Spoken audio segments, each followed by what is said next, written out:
jéem bu dégg bëccëg intérêt population bi lañ ciy jiital créer les conditions pour que cet intérêt des populations mën a rencontrer les intérêts de l'État de telle sorte que lépp day tegu ci yoon ndax naankaan yi aussi fajul mar wolof daf ne naankaan yi fajul mar xëj na mu faj mer mais est-ce que objectif bi faj mer la wala faj mar bu dee faj mar la kon nañu waxtaan xaw ma ndax fi may waxee dégg ngeen naankaan yi fajul mar bañ ma koy wax j'avais 20 ans 22 ans 88 Ndakaaru tàng jër ma bokkoon ci ñi koy tàngal nag gars yi ñu ko tàngal ba muy riir président Wade bu jógee rek ñëpp jóg 88 tàng jër su ma xëyee takk samay bandoo dem marché bi dem raag ba naaw ñëwaat toog ma ñëw toog benn jour dajeeg benn kilifa bu añ si kër ga añ bi neex kilifa bi añ rek di wax jékki-jékki kilifa bi jékki-jékki ne naan kaan yi fajul mar fekk man lay gaaruwaale bi jaar yoon sax ma ne ko fajul mar waaye faj na mer ñun maruñu dañu mer kilifa bi tegal ma ci ne ma la révolution s'arrête à 25 ans man avant 22 ans laa amoon avant l'âge de 24 ans sama révolution jëm parce que j'ai compris que le monde est un monde de dialogue et de consensus dynamique c'est pas un monde de refus c'est pas un monde d'extrémisme c'est pas un monde d'ostracisme c'est un monde de discussion de dialogue et d'avancer pas à pas plutôt qu'un monde de dynamitage je préfère la dynamisation au dynamitage parce que le dynamitage fait voler tout en éclats la reconstruction sera très difficile alors que quand tu fais de sorte qu'il y ait une dynamique pour fasse évoluer l'affaire da ngay dem le plus loin possible moo tax xale yi aussi nañ ñu wóolu rek deretu saafi bii daw ci ñoom mooy daw ci man deretu bañkat bii daw ci ñoom mooy daw ci man mais lépp mën nañ ko régler dans la discussion et la négociation à condition qu'en face de ceux qui négocient qu'il y ait des personnes crédibles nit munoo yanu ay problème yi toll ni maag ak ndemal naan da ngay dem négocier au nom des populations gaa ñi li ñu yanu doy na leen sëkk gaa ñi li ñuy yenneek fu ñu koy yenneekoo la ñuy wut te ñun dinañ leen koy yenni sans logique de revanche parce que suñuy mbokk lañ dañu ñëw pour suturaal ñëpp moo tax là je vais être très clair train bi déraillé na bu yàgg train wu commune Diass déraillé na bu yàgg dañuy ñëw pour tegaat ko ci raay dañuy ñëw pour tegaat ko ci raay il faut que ñu xam loolu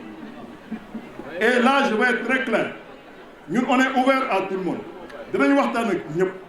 dinañu ñëw dans une logique unitaire pour que ñëpp ñu ànd defal liggéey mais on est intransigeant sur la nécessité de redresser cette commune et de replacer cette commune n'est-ce pas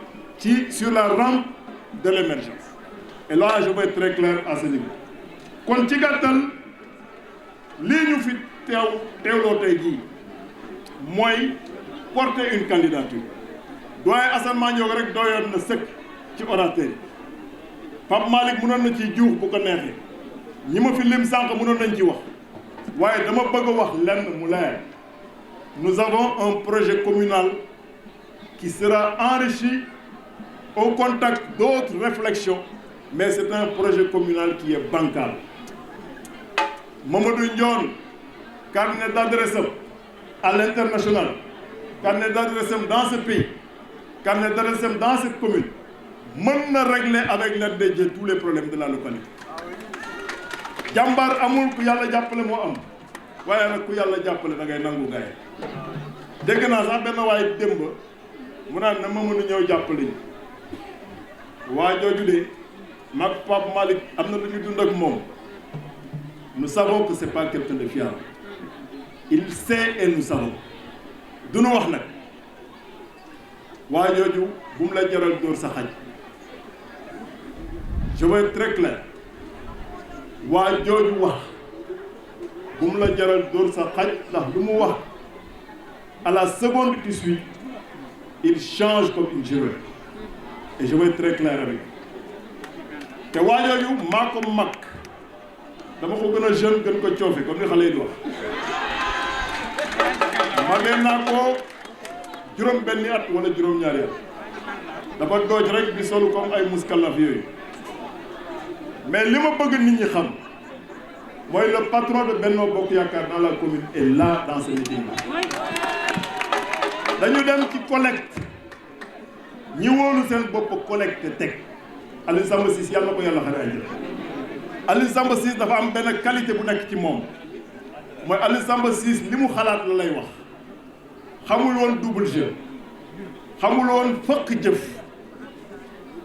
xamul woon louvoiement yàlla na ko yàlla xare ay Aliou Samba Ciss am na lu mu def am na ñu ñëw bëgg a suul ne deful dara ñun mësuñu wax loolu am na lu mu tàmbali woon loo xamante ne ña ko eggali jéem nañu suul jëfam ne ñoo ko def loolu c'est pas élégant du tout nit boo ànd ak moom àndal ak moom ci ngor boo àndul ak moom aussi ànd bi nga àndul ak moom ànd ko ci ngor man ak Aliou Samba Ciss ànduñu woon mais kenn mësuñu àtte kenn mësuñu dégg ci ay coow ku nekk dafa garder ay principe am ñuy demee suñuy principe am benn gentleman agreement boo xamante ne moom lañu daan continuer kon ci gàttal nañu jàpp ne commune Diass mu ngi ci raayu changement te incha allahu coalition Benno Bokk Yaakaar plus bi ngeen gis moom mooy apporter ce changement am nañu qualification bi am nañu poids politique am nañu inclusion bi sànq chef de village yu Bandia bi mu waxee rek jaratul woon kenn wax ndax joxe na 3 raisons 3e raison bi baa xam tax mu ne man maay 3e raison bi war a tax nit ñi ñëw jàppale yàlla bu yàlla tas yaakaar man nit rek laa du ma jinne du ma malade nit laa avec mes défauts avec mes qualités mais nit laa avec suma pas-pas lii may def nii tey jii Lass Badiane mii xam na cadre yi taxaw heure bii dans leur localité ba heure bii di wax démb maa ngi jógee Jolof j'ai fait 250 kilomètres aller 250 kilomètres retour parce que dama joxe woon sama kàddu pour animer fa benn conférence sur le PSE et les priorités du Jolof ma joxoon waa UNACOIS Yeesal ne leen dinaa ñëw yàlla xam na ne démb bi may dem Jolof dama frotté wu la veille ci guddi gi parce que tellement j'étais fatigué mais saa fi bu joxee kàddoon rek da koy sàmm j'ai fait 250 kilomètres démb dem Jolof animé fa conférence boobu dellu si waat def sama jógin démb sama kër yaram bi ubbeekuwaat ma xaw a xàppi tuuti ma xëy tey ñëw fii def ak yéen meeting lundi boo xëyoon COSEC 7h30 da nga may fekk sama bureau may liggéey agent COSEC yi bu ñu liggéeyee bay ñibbi fa lañ may bàyyi may liggéey dégg naa sax benn waaye mu naan waaw maire Diass dafa war a nekk fii jàkkaarloog sunu bon seen yoxoon yi la bëgg jàkkaarloog bon yéen a xam dafa war a toog fii bon l'actuel maire de Diass c'est un agent du COUD non est-ce qu'il a démissionné du COUD est-ce que démissionné na COUD bu dee démissionné wul COUD kon moom mu ngay liggéey COUD wala liggéeyu kon la muy fayeeku COUD kon fan la ko teg bu dee liggéeyu gars yi dañu wante dëgg adduna bi ni muy doxee actuellement le maire Serigne Gueye Diop je le cite en exemple aujourd'hui dans le département de Mbour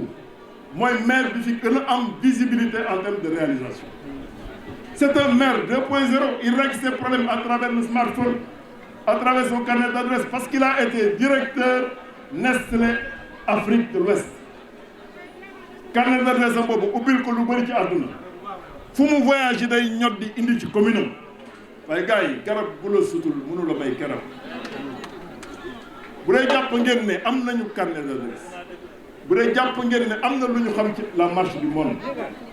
kon àndale nag ñun ñu defaraat commune lii ñuy def nii dañ koy def fii sabilillah yàlla mi ñu xam tim xam na loolu ndax man liggéey naa 25 ans ci secteur privé cotisant IPRES 25 ans léegi sama cotisation IPRES yokkalatuma dara parce que cotisation de solidarité la plafonné naa IPRES depuis 10 ans comme cadre mu dase ma juróomi at yoo xamante ne d'activité bu dee retraite 60 ans ba tey ma amoon possibilité expatrié wu en Afrique waroon kon ne sunu multinational aujourd'hui ça devait me trouver comme patron pays quelque part en Afrique ma naroon am 3 salaires sama salaire Sénégal naru woon changé dëkk ba may dem ma naroon fa am salaire pour dund fa ak une 3e partie du salaire boo xam ne dañ am na dëkk bu la neex viyee ko foofu depuis 2014 j'ai renoncé à cela parce que secteur bi ma nekk yàlla dafa def ma bokk ci africains yi ko gën a xam loolu nag du bàkku du ngandulu te su ma neexee ngandulu sax samay biir mbokk ndax ku ma tuutal ma ngand kon nañu jàpp nañu gëm yàlla te ñëw ànd ak ñun ñëwuñu pour yàqal kenn bañ nga dafa am importance moo tax discours bi yàgg Abda seetal na lu bëri tey Alassane seetal na lu bëri doyen Assane seetal lu bëri dafa jot Mamadou Dione wax am na ay candidat ak ay satellite jant dafa am weer am bidéew am satellite bu ko neexee muy tourné di wax mais kenn ngeen dégg gum mu ne candidat la ña ànd ak moom nangul ko ne candidat nga ñeneen ñi nag ñu ngi xaaraat candidat nañu xaaraat candidat ñun xaaraat nañu candidat on est ouvert à tout le monde mais ku ñëwul ñu dem ku ñëw ñu dem ku ñëw ñu dem je vais être très clair là-dessus Pape Malick wax bi dëgër na de Pape wax bi dëgër na de mais je vais être très clair Mamadou Ndione n'est pas dans une logique de négociation Mamadou Ndione est dans une dynamique ku ñëw ci dynamique bi ñu dem ku ñëwul ci dynamique bi fa lañ lay bàyyi ndax TGV la ñu yor on roule à 365 km/h. Village par village nous allons gagner les élections. On va remporter Gandoul à minimum 60%. On va remporter Toglou à plus de 60%. On va remporter Kandam à plus de 75%. On va remporter Benteñe à 70%. Bourou, n'en parlons pas, ce sera du 90%. Pas qui de ragal naa mu egg 95 ndax Ousmane Diop mu gën a jege si affaire bi egg 95 mais xol pa bi nga xamante ne mooy sama xol pa dama ko gañe woon de temps yi may nelaw waaw su ma yeewoo nu ma koy def xol pa 100% la bëgg boo demee dagg dinañ am 80 non fàtte na dagg 100% lay doon ndax Pape Malick bu am na lu muy ñoddi bu li muy ñoddi bu ñëwee bàjje mokk rumbax mbayaar sama dëkku maam sama dëkku maam mbayaar même maa ngi ndebaan dinañ voté mbayaar 200% la fay Samkeej li ma booleeg Samkeej gars yi xamaguñ moo tax jibi li ngeen liggéeyee gum egg na 80% mais di ngeen egg 90% incha allah ciki gars yi ciki am na boroma on va remporter les élections à Ciki très largement à 70%. boo gëstoo ñëw Bandia moom 100% la 100% la ndax Abda liggéey na ko Bandia Mbambara la même chose Doobour la même chose Rafo moom du ma ko cité ndax 100% la boo ñëwee Bandia Sessène Kirène 300% la boo ñëwee nag Doobour dinañ ko am 80%.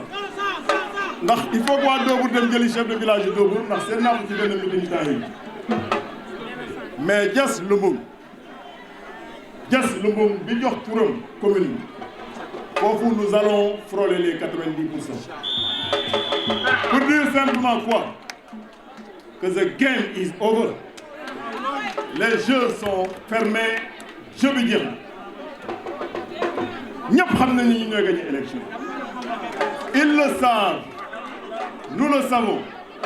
Vous le savez. Tout le monde le sait. C'est pourquoi je voudrais terminer mes propos. Pour dire simplement quoi? Pour dire que cette coalition Benno Bokk Yakaar, élargie à plusieurs partis politiques, peut être baptisée Benno Plus, ici dans la commune de Diass. C'est une coalition sincère, avec des acteurs qui se sont engagés sans condition pour porter ma candidature. Aujourd'hui, mon frère Abdourahmane Niang, deuxième collecteur de l'APR, à mes côtés. a fait son choix sur ma modeste personne. C'est le lieu de prier pour le repos de l'âme de Alioune Samba Ciss, le 3e collecteur. Ceux qui ont collecté 0 parrain,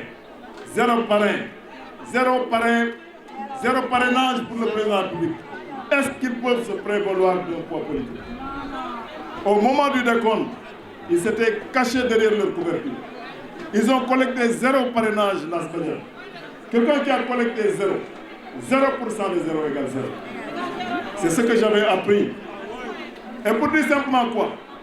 Pour dire que quand les deux collecteurs vivants se donnent la main, il n'y a plus de combat. Donc Benno Bokk Yakaar consolidé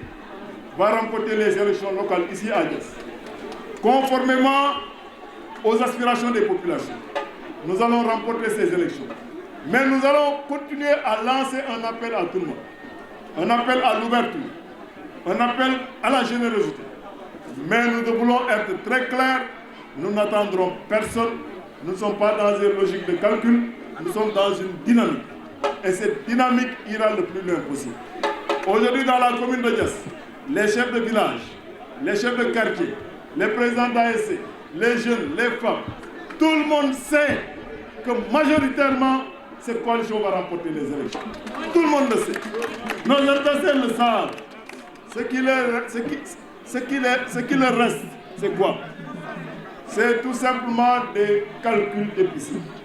Nous ne sommes pas dans cette logique de calcul d'épicier. On peut considérer que the game is over. Nous allons remporter les élections, Inch'Allah, le 23 janvier 2022, ici à Diass. Et nous allons mettre en œuvre une politique communale articulée autour des 9 compétences transférées et au-delà, autour du développement partagé et intégral de notre commune. Commune qui renferme d'énormes potentialités au vu des politiques publiques initiées par son Excellence le Président de la République, que je tiens à remercier pour tout ce qu'il a fait pour ma modeste personne. Quand il me choisissait comme DG du COSEC, je n'étais pas encore élu maire. Peut-être qu'il l'a fait sur la base de critères qu'il est le seul à maîtriser. Et je voulais lui réaffirmer également mon engagement à servir mon pays, mais à servir d'abord ma communauté qui est Diass. Je sais que l'État du Sénégal est en train de faire beaucoup de choses en direction de cette localité. Mais pour le portage politique, pour le portage de cette vision économique, il faut des cadres engagés qui puissent créer le lien entre aspiration des populations et politique publique, conformément à la territorialisation des politiques publiques initiées par le chef de l'État. C'est pourquoi je voudrais dire ici solennellement que notre vision est une vision de paix, de concertation, mais surtout de développement intégral de cette localité, au bénéfice des populations, mais également en adéquation avec ce qui se fait au niveau national, parce qu'il n'y a pas de vision étriquée, il n'y a pas de vision détachée, n'est-ce pas, de la vision globale.